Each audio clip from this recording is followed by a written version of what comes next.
It's easier for me to pick up. Yeah, so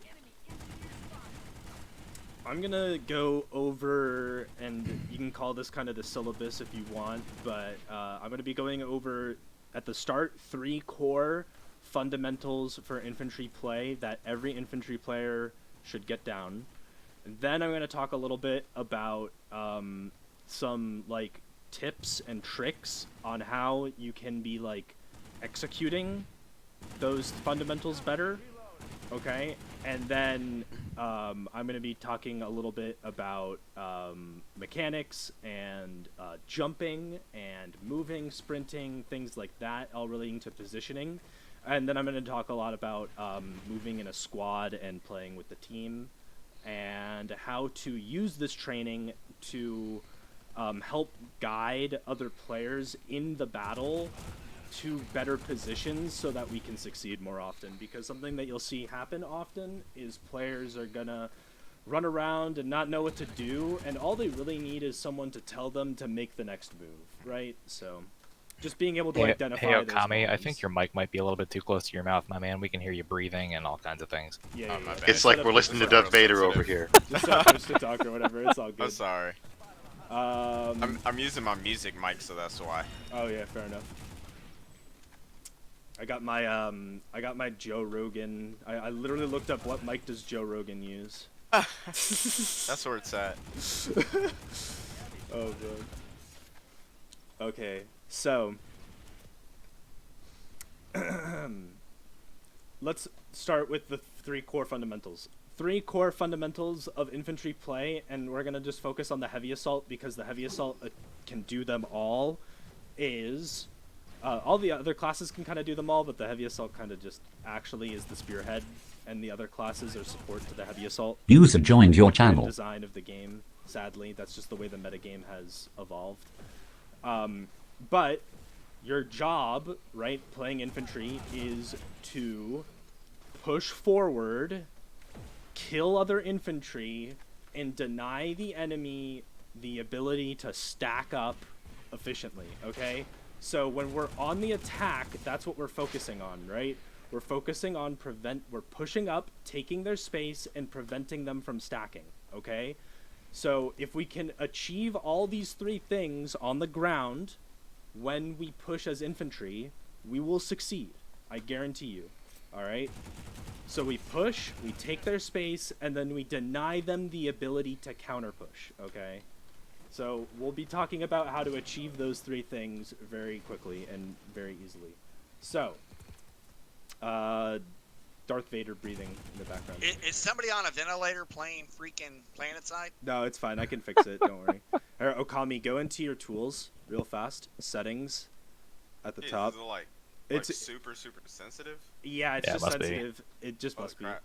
Alright, give me 1 second. Yeah, tools, Maybe settings, turn and then it you down can in the, microphone push to talk to. settings.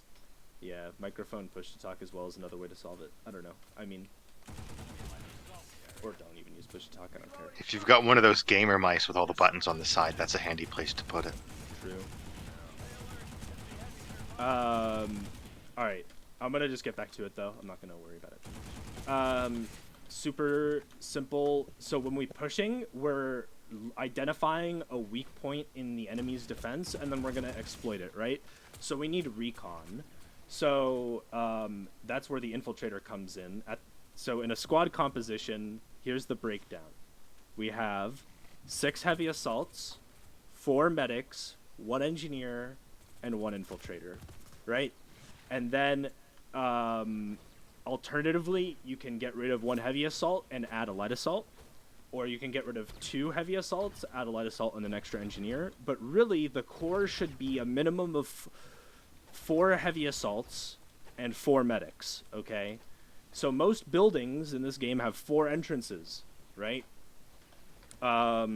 Relatively speaking, right? You're looking at 4 kind of general ways an enemy can attack you from all sides, really. And you need someone to cover every side, especially when you're doing a point hold. So when we push, we get the information, we identify the recon using the infiltrator, right? We have the heavy assaults form the tip of the spear, and we have the engineers and the medics follow up behind and support when necessary. When everything comes together, it should look like a conga line, right? But it should be actually good and efficient, you know? It should have the heavy assaults in the front being the brunt of the damage, right, and soaking it, and the medics should be there to save the heavy assaults when they go down, right? It shouldn't be this weird mix that you often see of max engineer medic, max engineer medic, max engineer medic. You'll see it all the User time, joined your channel. right? You want to see max, max, max, max, engineer, engineer, engineer, medic, medic, medic. You know what I mean? So, same thing with heavy assaults, medics, and engineers. You want to see heavy, heavy, heavy, medic, medic, medic, engineer, engineer, you know, or engineer, infiltrator, right? We push in, we all go together when the squad lead calls push, push, push. You go together, you run in through the door, and I actually want to demonstrate running in through a door real fast, just because I am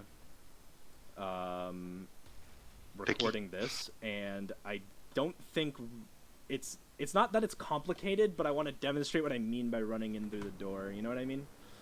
There's a kind of a specific way. So there's a building over at the other side of the continent. While we're getting over there, I'm just going to talk a little bit more about the overall just general game plan flow strategy, right? We push in, we secure the point, then we divide up, right? Once we have the point, we need to divide our focus up so that we can be ready for when to identify the next threat, right? It's not just on the squad lead in that moment to identify the next threat and tell you all where to go. It's kind of on everyone, because everyone has eyes, and most people these days have a microphone. Please, all it takes is a simple call out. Hey, there's 3 heavy assaults stacking up, and this comes into the next part, over on the southeast side of the building. Now we identify a new threat. Once we have secured our position and we feel comfortable, we prevent them from stacking up. Because what happens? You have all seen it. I swear to God, you have all seen it. You have all seen the NC sit on a point and allow the enemy to surround the building over the course of 2 minutes and then fall dramatically in the last 30 seconds. It's happened every fight, pretty much, right? We've done it. But, like, you don't want to allow that to happen. So identifying sunderers, stacks of enemies, and then dealing with them efficiently is how we prevent that from happening. It's not always the game plan. Sometimes it's better to just play safe and hold the point down, especially when there's not a lot of time left on the clock. But for most strategy, it's better to be the aggressor than to be the defender. And identifying threats from a defensive position and then taking the fight to them, typically players don't expect it, I would say. So I'm putting a beacon down, just in case people want to show up here and follow me around, but I'll be recording my POV, so you'll see what I'm talking about. Oh, I can't place a beacon indoors. I'm gonna put a sunderer up. You mind if I speak on callouts real quick? Yeah. So, I'm a member of the military, and basically our whole thing is, when it comes to communication, is clear, quick, and concise. Yeah. So basically, when calling stuff out, I find it's really easy to first call out the direction, then call out what it is, and then call out the number. That's kind of the order of importance that you got there. Yeah. And so basically, when you do that, you say, hey, they're coming from southeast. If you can't get that off in time, say you're stuttering or you're dealing with something, you say, hey, they're coming from southeast. Now everybody's attention is in the general direction. If you're able to get out what it is, if it's a heavy, say it's a light assault, infiltrator, anything like that, now they know what they're dealing with. And then you say the number so they can be prepared for how many to deal with. That is a good ordering. I like it. The one thing I would say is in Planetside, it's a little bit more of a numbers game than it would be in real life, just because of, I don't know. But Planetside is a little bit more of the numbers game when it comes to these things, because lives are a little bit expendable. And this is the important part of infantry in Planetside 2, is that when you push and you die, you get information, and information wins these battles. Because when we know what the defense looks like, we know how to attack it again the second time. right? And so it's always better to attack these positions and get more and more information so we can break through it later. When it comes to these identifying of threats and targets, I like what you said when it comes to these things. I think the main order of importance here, though, is, yeah, I mean, actually, no, you pretty much have it right. I'm just thinking, like, we get direction 100% of the time is the top importance. But I'm wondering if number or class is a little bit more important. It's a little bit circumstantial. I think if it's just one person, the class is the most important thing. But if it's a group of I agree with people, that. if it's a group of people, the number is the important part there. So I just agree keep with that that, in yeah. your mind. When you're looking at the map, you know, like you're on a map, there's nobody there, and you're just sitting there capping the point, and then you go to your map screen. What is that one where it says 1 to 12 enemies, 12 to 24 enemies? Yeah. So you sort of get a heads up on. Well, I'm talking about recon minimap perfect information here, Ace. I'm not talking about Okay. the estimation information, which is something Gotcha, I'll be gotcha. talking about more on Thursday, actually, when I talk about my logistics and stuff, like air transport and other things of that nature. So I'm just going to execute real fast how I would move through this building piece by piece. This is a tower. It's one of the hardest buildings to take in the entire game. But it's an important lesson, I think, in basically, like, why we take these buildings is mainly to spawn camp, right? And also to maybe take a point on here. So you're always going to need to keep attacking this building, right? The defender's always going to have the advantage in this building because they start in the middle of the building, the literal middle of the building, the core of the building, and then they can move out literally anywhere from it. So... but the building is set up in a way that most infantry is funneled into two paths, either the outside layer, which I will actually just show real fast because it's a little bit easier to show from up here. So you can either fall down the outside layer, which is normally what you would do to take, let's say, over, if this was Crimson Bluff, which this tower is based off of, or not Crimson. No, is it Crimson Bluff? Crown? No, not Crown. No, this tower is based off of Regent Rock Garrison. That's right. B point is over here where I'm shooting on Regent Rock Garrison. Players would jump off the tower rather than come down the stairs. So if you know B point is under attack at Regent Rock Garrison, you know that the tower is a little bit more exposed because players are jumping off the tower rather than fighting on the interior. Once you've identified that, now's your time to make your push. So you see your two staircases. Common is a max at the top of these staircases, or a heavy assault, or a pairing of medics. Someone's holding the staircase because they think they're going to get farmed. What you're going to do is you are going to wait and hope that you have recon up at this time, right? You're going to see, okay, we have people. And the thing is, recon gives you information. Information helps you win these fights because, oh, there's one person there. I can duel this. I can win. I can fight. When you're the attacker, you're setting the pace of the engagement, right? He's sitting up there. He's aiming down his sights if he's bad. If he's not bad, he's side strafing back and forth like this. On hip fire, waiting for you to peek, so then he can aim down sights, hone in on you, and kill you. He's trying to be a hard target if he's good. If he's bad, he's holding the position hard, right? So, you're going to quickly peek, you're going to get that information, right? Is he good or is he bad? You're going to identify that. If he's good, you're going to go to the other side, and you're going to identify that information.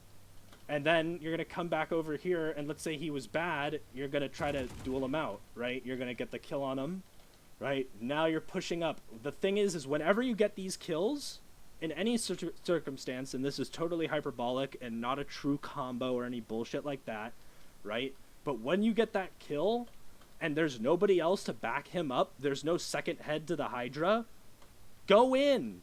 Don't sit there and wait for the next guy to peek out and prevent you from coming up these stairs.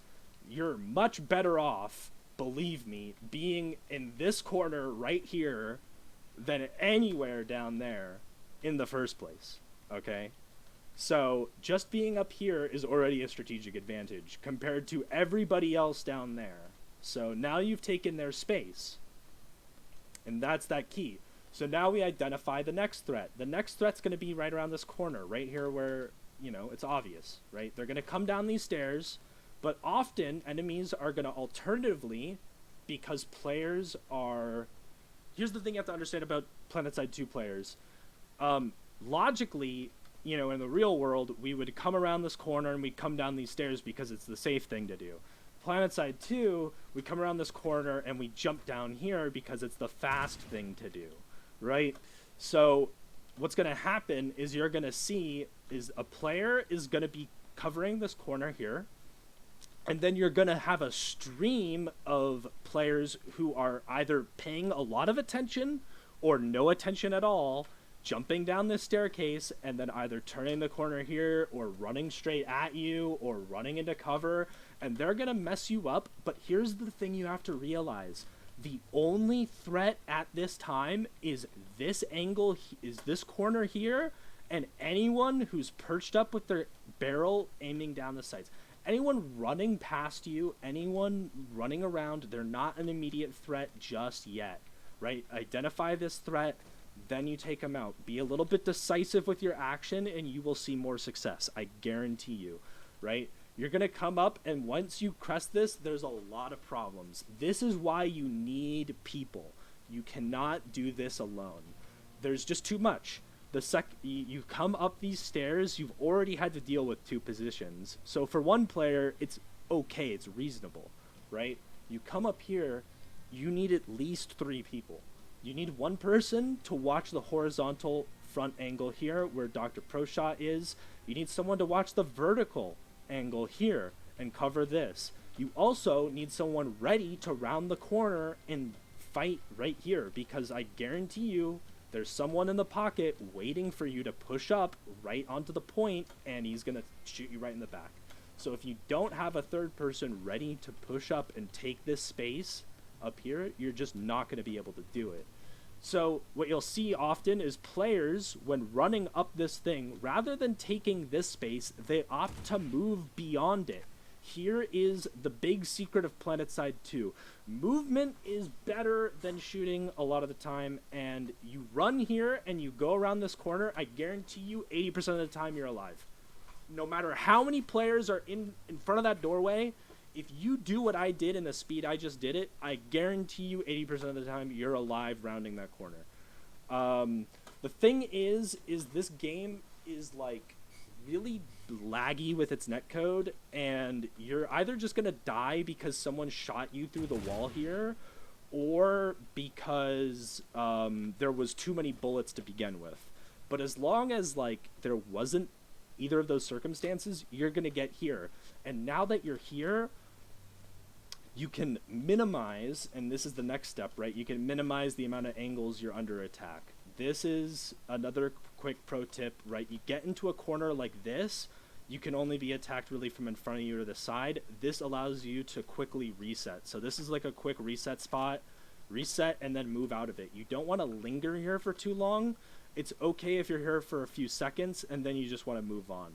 Right? All of this space is what I'd call negative space, or transitional space, I guess is a better way of putting it. You want to be transitioning through here. You do not want to be sitting here. There's too much happening, especially outside the tower, for when it's just too much to deal with. You want to get out of here, and you want to get into this space, right? Now that you're over here, it's a little bit better. You still have to worry about the tower and what's around it, but normally this side of the tower typically doesn't have a big battle on it because they've designed most bases where there's a building adjacent to this side of the tower, right? So you're only going to have to deal with infantry fire. Typically you control a building there, so this is fine. This is relatively safe. The danger is going to be coming from the staircase here and from the point room there. We need to deal with these positions. Grenades are now a good play. So, we're talking about good grenades and bad grenades. I think this is an example of a good grenade opportunity, right? We have a confined environment, right? The point room. We know there's probably enemies inside, but they're going to wait to peek or whatever. We have a position where we have a clear angle. We're in a position where we probably don't have a lot of random friendlies with us, right? That's things that we want to account for when we throw grenades.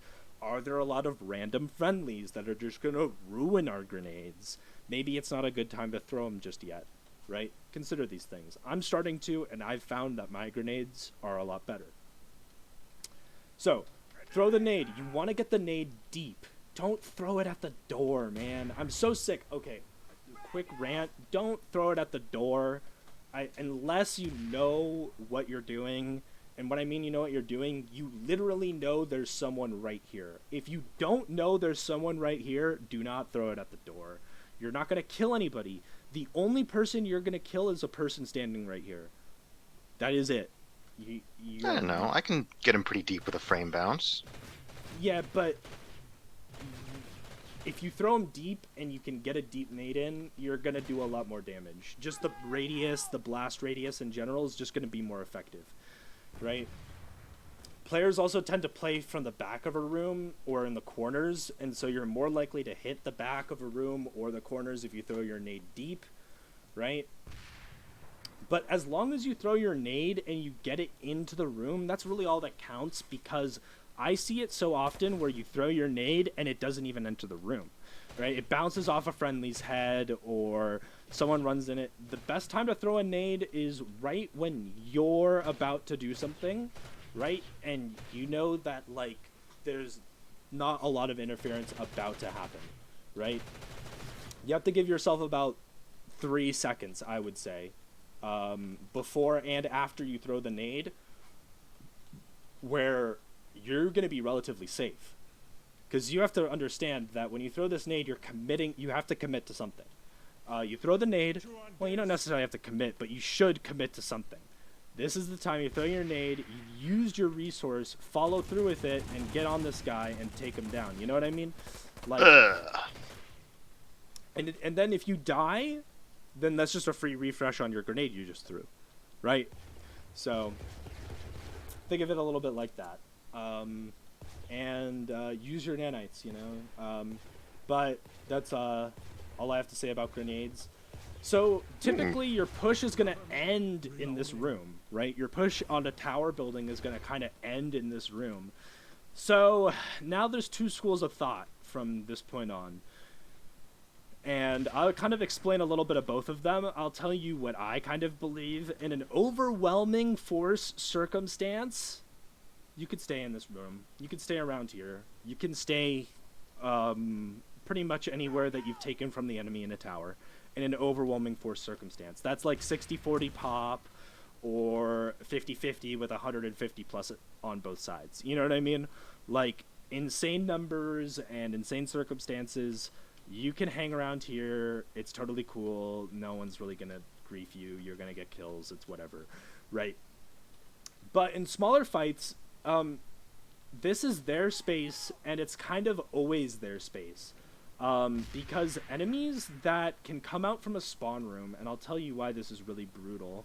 A good player, and I'll literally show you what a good player is going to do to you. I'm not playing VS, but I can use a VS terminal. That's hilarious.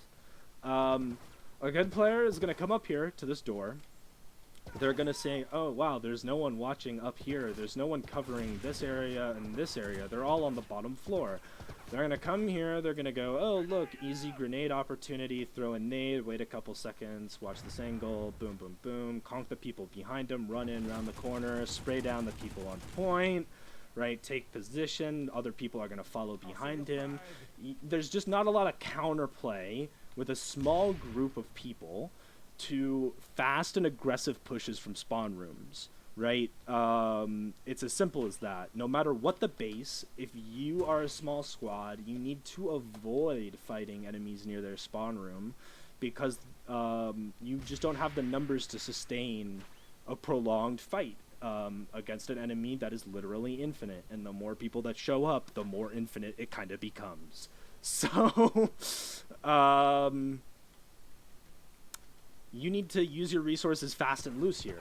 Now that you have control of the point, try to take control of these stairs, or use your outside, use your jump jets. But if you could get up these stairs and you can round this corner quickly, or you can round this corner quickly.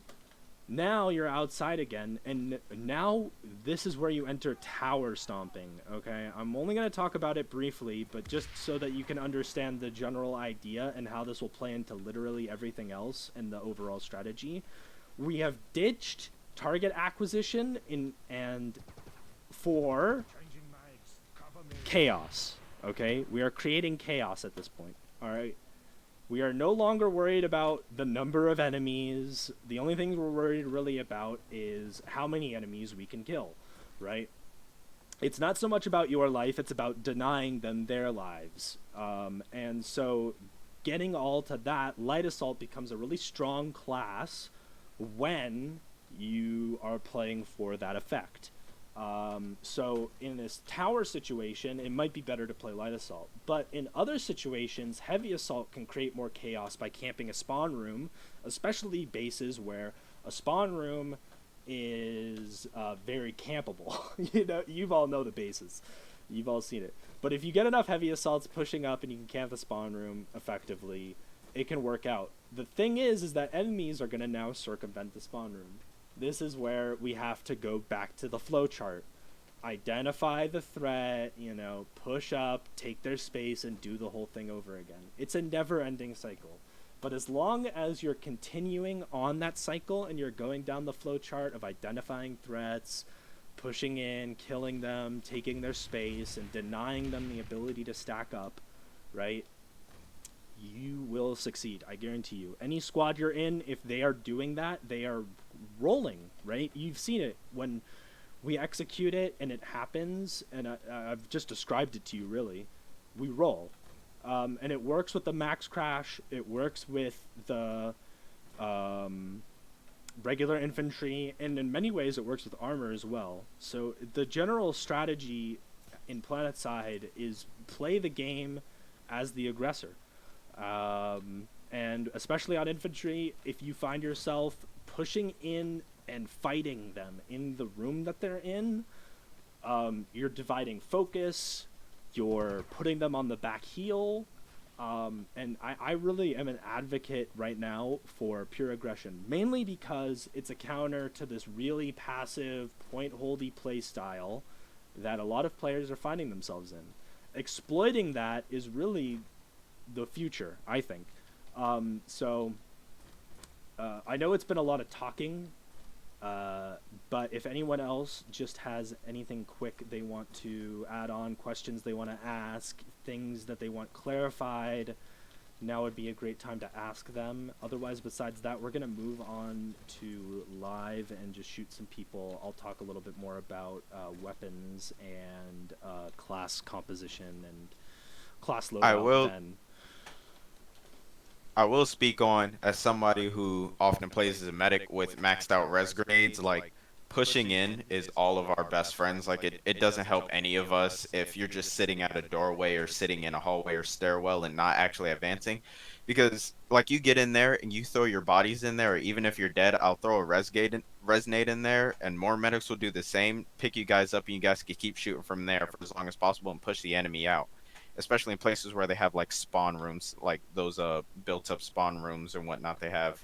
Yeah, exactly. And especially in like router fights where you see a router that's down on the enemy position, they'll have a router up. If you're pushing in almost suicide for it, a lot of the times you'll get it. And if you don't get it, if some medic throws a resonate, then you'll get it, right? But you have to allow yourself the opportunity for that to happen. If you sit at the doorway, it's never going to happen. You're never going to push in. You're never going to break through. Nothing's going to happen. The fight's going to stagnate. You're just going to get farmed. You have to be willing to die a little bit and get some progress. User joined your channel. It's just not going to happen if you don't. So, guys, go ahead. Make your way over to Hassan. There's 18 minutes left. Perfect amount of time for me because I got to leave in about 18 minutes. Aw. I know. On grenades, I would definitely say the best way to be effective with them is to sit in VR training at one of the buildings, get a grenade bandolier and learn how to throw them and bounce them around stuff. You don't have to have a little ritual like Counter-Strike where you stand on this trash can, spin in a circle, and look at a bird. But like learn to put them in specific places. So I'll speak on real fast. logistics, because on Thursday I'll be doing a logistics training. But in infantry, everyone has 750 nanites. If you're running grenade bandolier, you should think of about 250 nanites kind of like reserved, you know, almost like when you have a channeled ability in Path of Exile or Diablo, how it like reserves part of your mana bar. You should almost reserve part of your nanites and think of them reserved, you know.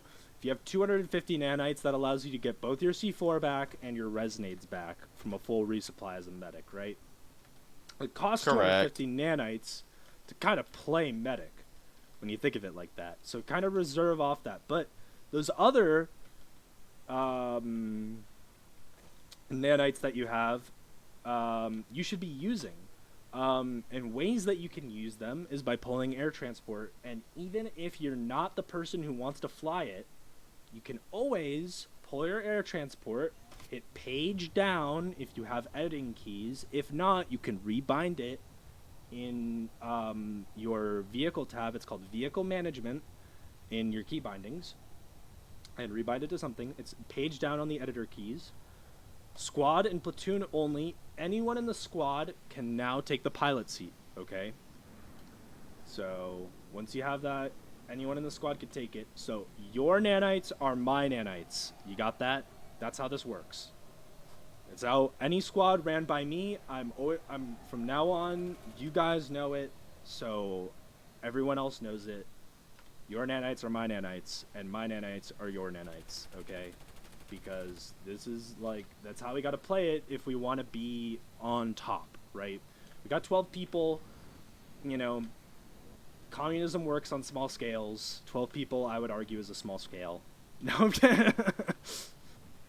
But really, we're working as a team when we do that, and when we pull air transport, and the person who can pull air transport first, and who can call it first, and just pulls it first, just gets it done, that shit, that's how we get to fight super quickly, that's how we set up, that's how we, I don't know, it's just, if everything happens faster, it's just better, you know what I mean? But it's got to get to the point first where people are pulling these things and people are doing it, you know? Command, good job on taking Fort Drexler. That was a nice fight. On that note, if you want to be really, really fast, you can pull air transport from the respawn or the redeploy screen. True. Like just go over to the base and click the actual spawn point, see if it has a little plane icon, and you can pull it straight from the respawn. Exactly. You have to understand, 45 seconds on a base is totally doable. From an airdrop, from the right pull, and with the right attitude, you can get it done. It really just comes down to attitude, I think. I don't know, maybe just because I'm an experienced player and I know that I have the capability of doing something. I just think a lot of players are a little bit secretly just a little bit lazy when it comes to just pulling the air transport and flying it. They just don't want to deal with it. It's too much. It's too much pressure, and it's just like, what if I crash into something? So relieve the pressure from yourself, use the page down key, vehicle management. We're gonna drop on this. And so we identify a threat, it's that Max, obviously. He's half dead. I took a chunk out of him with the main gun. Yeah, I got sniped real fast. But, so the Max is the threat, right? We wanna kill the Max. Simple as that.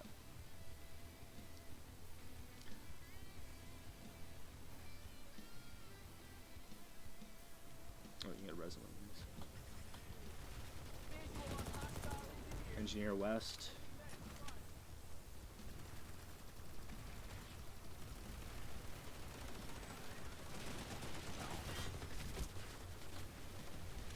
They're by vehicle generator, gate generator, 3, 4. Whole pile east of Point Building. Yeah, like Diamond's waypoint now. All right, just take Tiny router. push from south. Yeah, we'll just defend. This is an important base, and they're pushing for it, so we'll defend.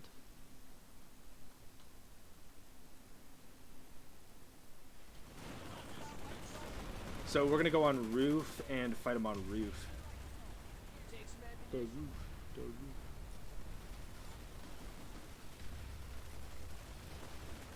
Gotta bounce, guys. Catch you later. Yeah.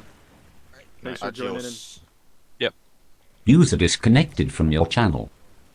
Southeast end of the far end of the bridge, there's 2 Sunderers. They're pushing Or up on the south bridge now. disregard. Yep.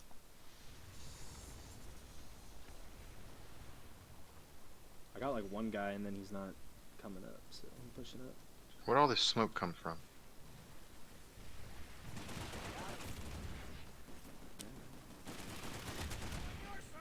Oh, sorry, I didn't see him.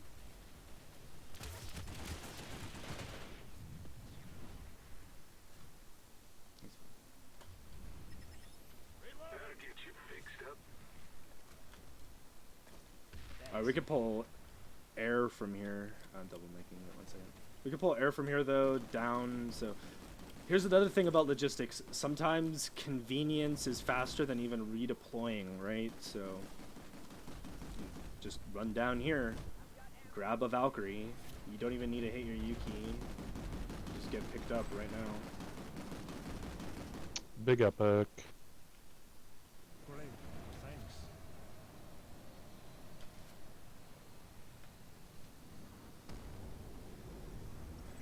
You see, now we're in air transport again. I mean, it's just like these are the things I'm talking about. Like, you just kind of have to pay attention to these things, you know.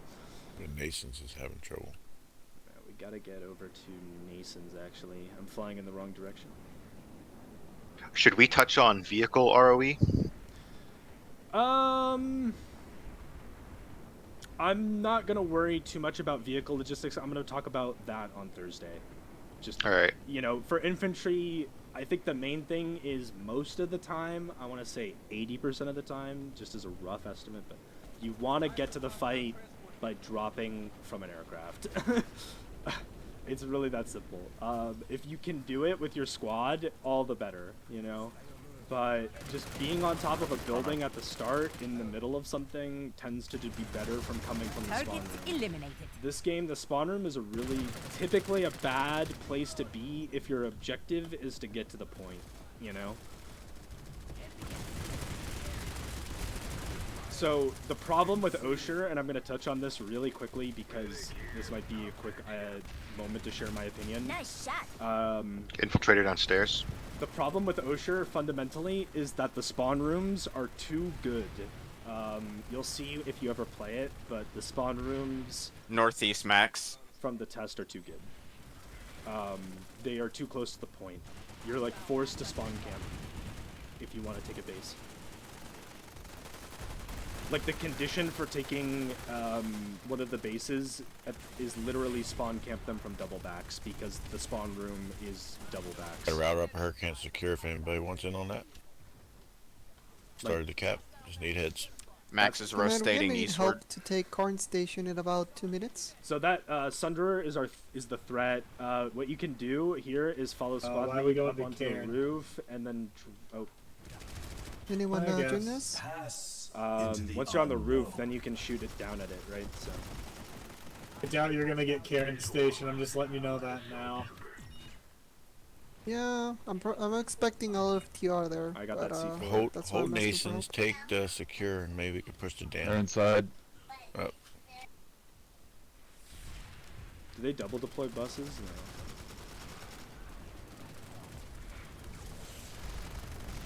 Also, back on infantry dropping, that's probably like the most important split second you have when it comes from dropping. Because, like, you can really gauge the situation and see a bird's eye view firsthand Yeah. of what's going on. Exactly. And being able to control your drop. I'm going to talk a lot about that on Thursday, Lost my controlling your router. That drop. was our chance. Especially in drop pods. If you double tap a directional key while you're in the drop pod, you'll go nearly twice as far as if you were to just hold it down. So, Ooh, I didn't know that.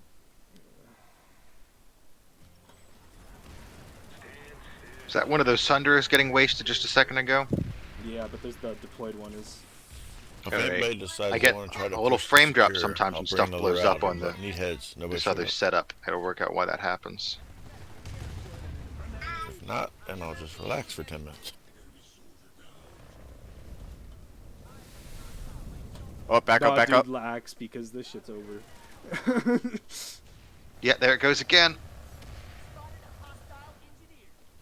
It's probably my effects I bet quality. you I did gotta a just pretty good deal with the push. fact that it's gonna have to go down. Boom shakalaka, she's on fire. Damn, bro, don't got that fresh new 1060. I think it's a 1050, Nice. but it's a laptop 1050. That's my secondary card. I gotta break away and eat, guys. I'll catch you here in a little bit. Yeah. All right. No, that was good. We got that B point. I think that was pretty textbook, honestly. I don't know. That's how we do it. I'm gonna grab another aircraft from Nason's real fast because Nason's has a quick aircraft pull. I'm gonna fly it over to Broken Vale again. Oh, they're retaking this. I don't care. I want to go back over to Broken Vale. Drop on that. If you want to just redeploy directly in. Router's up again. Did they ever patch that oh, voice crack. Did they ever patch that smoke Oh, grenade God, I got shot in the glitch back. where it's like you could just make the smoke stay there for pretty much ever? I don't know. I mean, there's this one smoke glitch where, like, if you threw a smoke, you could. Oh wait, dude, I just wanted to see if there was a Sunderer up there. Really, is there one? Do you see one on bubble? I don't see one. Okay. I can confirm for you there is not. All right, cool. At least not in the normal spot. There's a harasser down there though. That's not really a problem. Let's go over to Root House and cap one more for the boys back home. I'm gonna grab a Sunderer. So sometimes we grab 20% of the time we grab the Sundy. It is what it is. Redeploy directly into the Sunderer. I'd say for distances below 600 meters, and it's like a direct line, ground transport is better. It's tankier, it's kind of Anyone more coming into discreet, Karn? and it gives you a permanent place. So, but This is 600 empty. meters and a We're just flat, doing our you shit. know, kind of traversal, right? That's the ideal Yeah, for a I'm aware. Sunderer. You know, if you have to travel further than 600 meters and it's a bumpy road to If get you're on another there, faction, somebody drops a router at a capital base, you see Not so 20 good. platoons there. Nobody came. just hop out here. I gotta deploy all the way in the back. Because everyone else is deployed, man. Sniper to our east. Yeah, I see him. He's getting shot at by Not- the vanguards, so don't worry too much about it. And not really a factor once we're inside. Yeah. I see that bountied guy in the stack there. What you can do, you see the door out from double back. So this is how I play the game. I think, like, I identify the minimap, and I look for the path I want to take, and then I see if things are going to impede my path, right? And then if it's like, okay, I can't do that anymore, then I change my strategy immediately on the fly. It's like, now I can't get over to squad waypoint. It's going to be impossible. Like, what if setting up a crossfire over at squad waypoint is going to be better in the long run? So that's what I'm going to go for, right?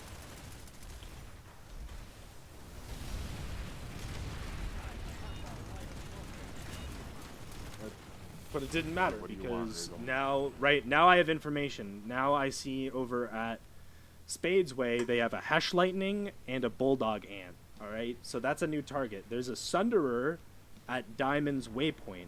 That's really close. So if you're dead, respawn at Diamond's Waypoint, grab a light assault. Let's blow up some vehicles. Like.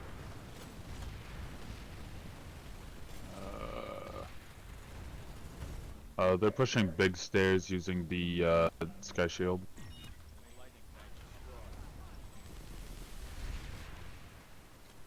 Max coming in. Big stairs. Sorry, pro shot. It's alright, I was mostly dead anyway. Nice. Okay, so the Sunderer died, so now we spawn on the closest Sunderer squad waypoint, and we repush immediately. We're gonna need a hard light barrier up at On it. hard light canopy up at Spade's waypoint. You know the place.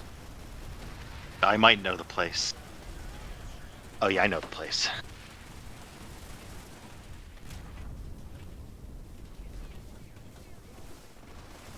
Nice. Nice. All right. Once the hard light canopy's up, we gotta push. We can't allow them to circumvent the hard light canopy immediately, right?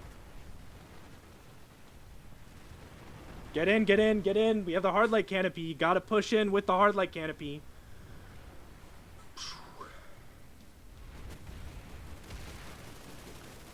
You weren't really low that time, were you? It's fine. We almost got it.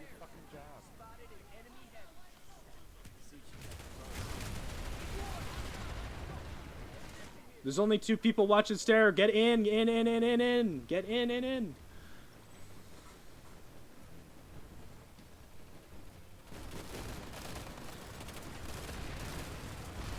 Stay down. Nice. Way to go. Oh my god, I got 2 kills I didn't deserve. Yeah, I was trying to get us. I got none of the kills I did deserve.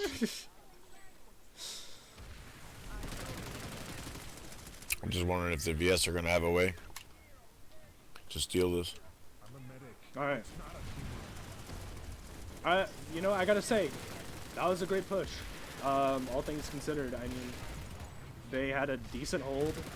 We didn't have the best blueberry support, but we made it happen, and I think we were the biggest influence on that push right there. I don't think it would have happened if we weren't there.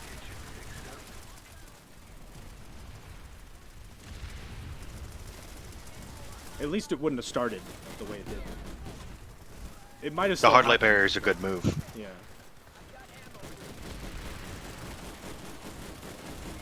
But you also have to follow up on it, right? Because if you put it Yeah. up, then they'll just sit in it. You know what I mean? And then you're nowhere else. You know, you just push them up a little bit. You know what I mean?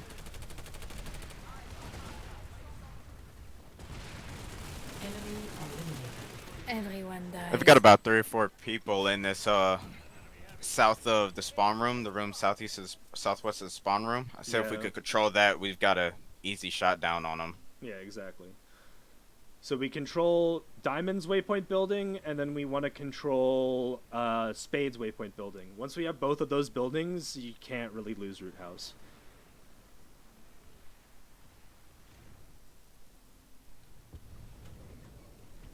So I think, like, here's the last thing I'll harp on real fast, is every building has a situation like this, where you can just put the enemy in a stalemate and they just cannot break through it at these, like, kind of crucial choke points that, like, are really far away from the point. You know what I mean? You can just do this at every base. There is a way.